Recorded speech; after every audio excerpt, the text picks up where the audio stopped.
ఎందుకంటే ప్రతి దాంట్లోని కూడా ముఖ్య అతిథి ఆయన పక్కన నెంబర్ 2 ఈయనే. నెంబర్ 2 కాదు, సగం అర్ధనారీశ్వరుడు అనాలి. నెంబర్ 1 అతను, నెంబర్ 2 ఇతను కాదు. సగం అతను, సగం ఇతను ఆంధ్రప్రదేశ్ గవర్నమెంట్లో. అటువంటప్పుడు ఇతనికి ఇతను అతిథుల్లో ఉన్నాడు. స్టేజ్ పైన కూడా ఓ పక్కనేమో ద హిందూ గ్రేట్ మాజీ ఎడిటర్ ఎన్ రామ్ గారు ఉంటే, ఒక పక్కన ఈయన కూర్చుని ఉన్నాడు. స్టేజ్ మీద అంతా కూడా బాగానే ఉంది స్టేజ్ మీదకి వచ్చేటప్పటికి.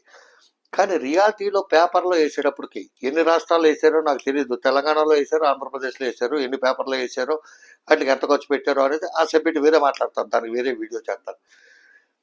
కానీ ఈయన ప్రాబల్యం తగ్గింటారేమో అని చెప్పి నాకు డౌట్. పేపర్లు ఎక్కడ ఈయన ఫోటో కూడా వేయలే. ఆఫీసుల్లో పక్క పక్కన పెడుతున్నారు కదా, మరి పేపర్లో ఎందుకు వేయలేదు? పేపర్లో ముఖ్య అతిథులు అని చెప్పి ముఖ్యమంత్రి, ఉప ముఖ్యమంత్రి అని చెప్పి వేయచ్చు కదా, అట్లాగే వేయలేదు. అట్లాగా ఆ విషయం కానీ ఇప్పుడు ఈ వీడియో చేస్తూ ఇప్పుడు కామెంట్లు మొదలవుతాయి, ఇది బయట రిలీజ్ అయినట్టే.